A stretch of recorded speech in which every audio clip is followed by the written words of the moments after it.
Men are dying by suicide at an alarming rate. In fact, according to the CDC, men are dying by suicide at a rate nearly 4 times that of women. I've been a man for 9 years now, after living 31 years as a woman. I was born anatomically as a girl and grew up in Iowa in a very binaried environment. But I also knew very early on that my internal sense of self didn't match my body. By preschool, I made a very bold decision to sit on the boys' big wheel.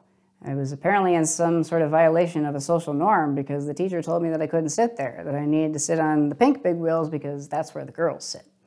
Well, I didn't like the color pink, I didn't like the girls' toys, I wanted to sit on the boys' big wheel and play with the boys, so that's what I did. I sat on the boys' big wheel and I became one of the boys. This worked out pretty well for me through my youth until my adolescence when I was playing hockey at the time and found that this long flowing round ponytail sticking out of my helmet suddenly started to look like a target on my back. My presence on the ice was starting to be a challenge, a threat to the boys, and they started to take some hits at me. Not surprisingly, this also coincided with a time in the 90s when we were encouraged to keep playing through it. And so I did, one concussion after the next until, unfortunately, at 15, I took a hit from behind and was thrown headfirst into the boards, dislocated my shoulder, and was knocked out unconscious. For the first time, I couldn't get up. That was an injury that would change my life, and it sent me down a path where I started to experience physical pain as well, on top of what were already budding mental health challenges. I started to self-medicate. By 17, I found myself chemically dependent in a psychiatric ward where I had my first suicide attempt. That suicide attempt left me with brain damage. And though it took me many more years, I did get my life together. I did get clean and sober, and I have now 17 years of recovery under my belt. I'm very proud of the years that I put out there, literally risking my neck in the name of women's rights. And I'm also very proud of the fact that I developed some good coping skills early in my sobriety that have helped carry me to this point. One of those being running. That angst that I felt early in recovery was something that I needed to channel, and I needed to find a way to get the aggression out. And that became a very important piece for me. But it would be something that, unfortunately, would be short-lived in the sense that my abilities were about to change. 2 years into my sobriety, I developed some symptoms that landed me in a neurologist's office. And ultimately, I was diagnosed with a neurological movement disorder called dystonia. Dystonia is a first cousin of Parkinson's disease that's caused by an abnormality in the basal ganglia that helps control our voluntary muscle movements. In dystonia, this malfunctions, and the result is aberrant or erratic signals that are being sent to the muscles, causing them to spasm and contract when they should be relaxed. It feels to me a lot like somebody's reaching in and twisting my muscles like a dish rag. It's both painful and uncomfortable. It made it such that it was very difficult for me to work my desk job as a paralegal, and needing to go through some OT and some PT to get back in touch with this body that seemed to be betraying me, I did so. I also started writing my first memoir. And when I did, a lot of things started to come to the surface, namely these things about wanting to be a boy. And I couldn't quite explain this because this didn't seem to be what I was writing about, but I had at the time identified as a lesbian. I'd come out in college, and that seemed to explain to me all of those gender differences that I experienced when I was a youth. Well, I was wrong. I was confusing my sexual orientation with my gender identity. And ultimately, that gender dysphoria, that same feeling I'd had as a youth, resurfaced. And it did lead to a second suicide attempt that put me in a coma. I'm very grateful and lucky to have survived that coma and to come out cognitively intact. And it was only after all of that that I was able to start my gender transition. And when I did, I started on a journey towards being a man and becoming a man, one that has been filled with both joy and uncertainty. In the 1980s, sociologist Raewyn Connell coined the term hegemonic masculinity.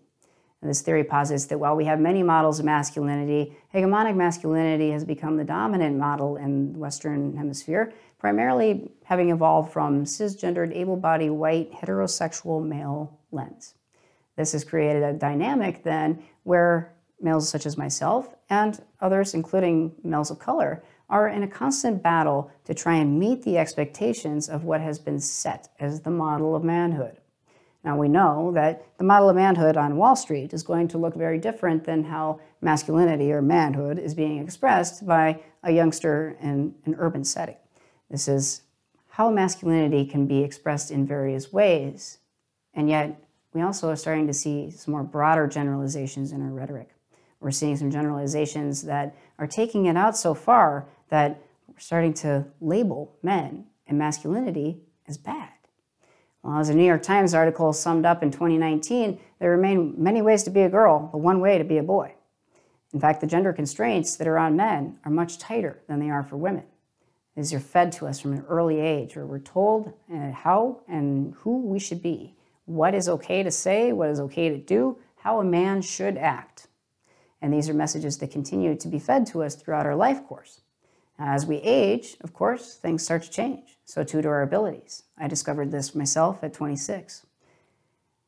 It's unfortunate that when I was a woman living with a disability, I never was asked to pick up heavy boxes. Now, as a man, it's expected that I'd be able to pick that box up and put it on the top shelf.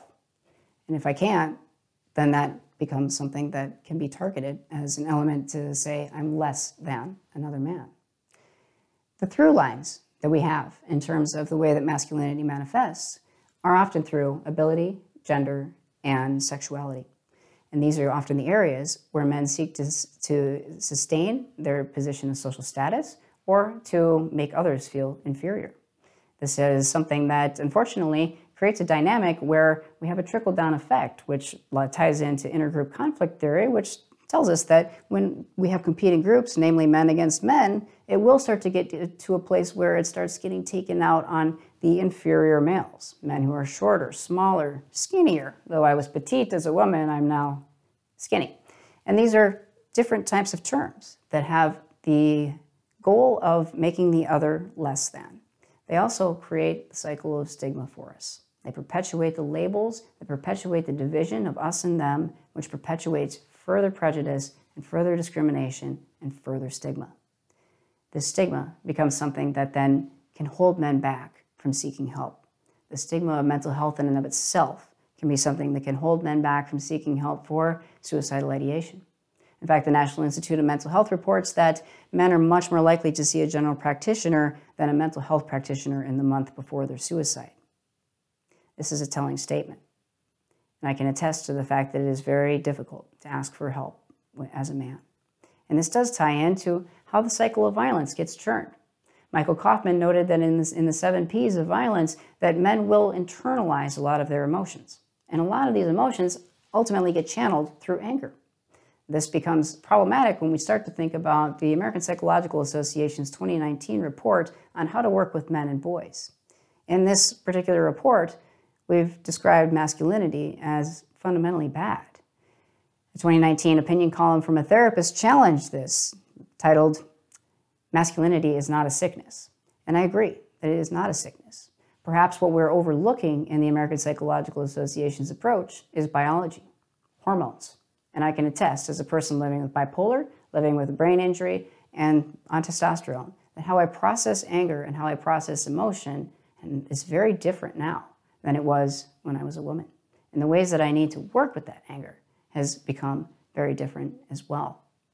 So what we see then as we start to age is that folks might start to feel disconnected. And a lot of the more traditional markers of masculinity that kind of get encompassed under this umbrella of toxic masculinity are things like our job, our income, our ability to provide for our family, our autonomy.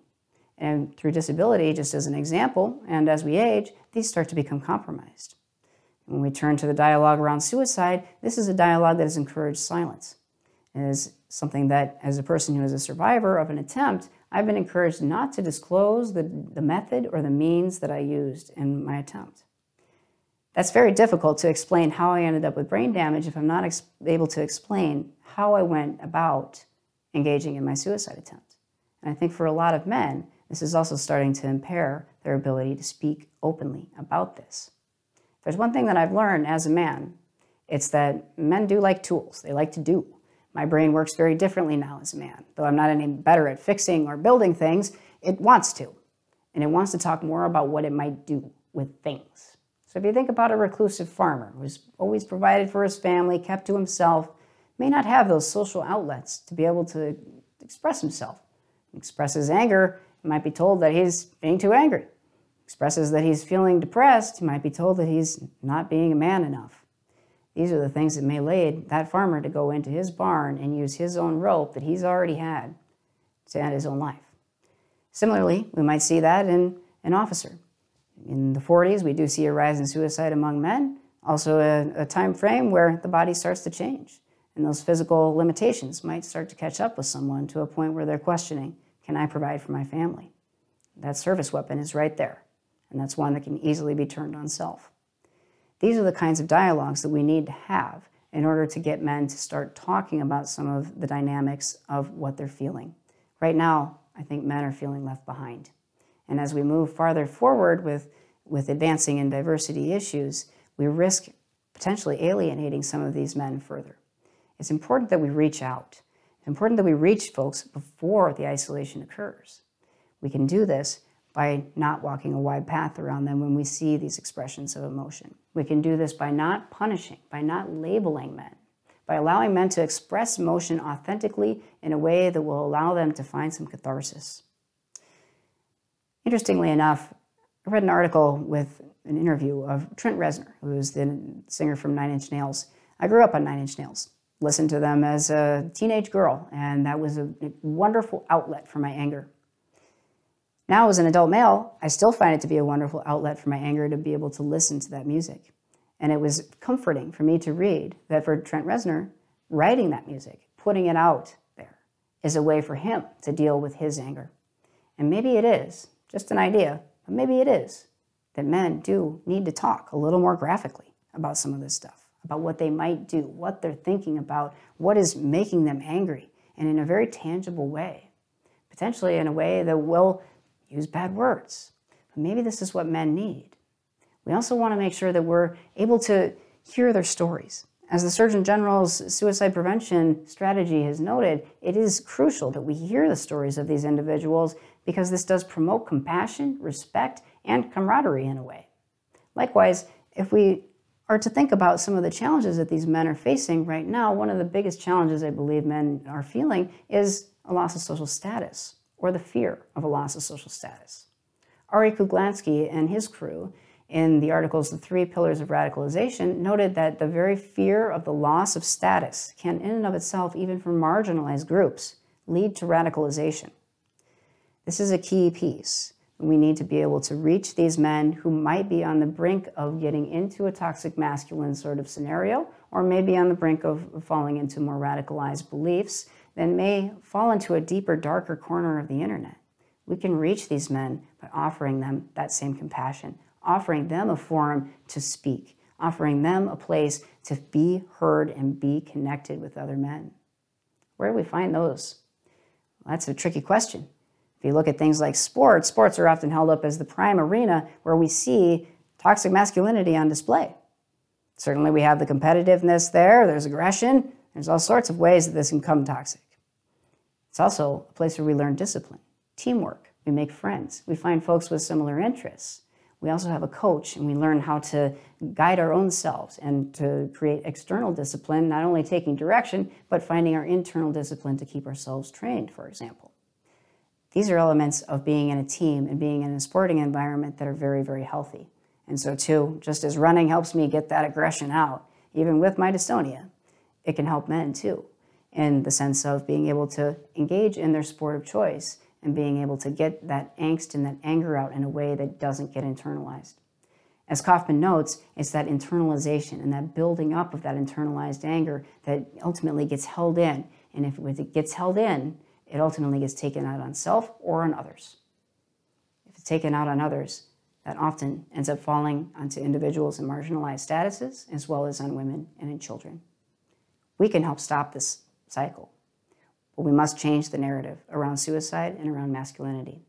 Not all men are bad. Masculinity in and of itself isn't bad. Talking about suicide isn't bad.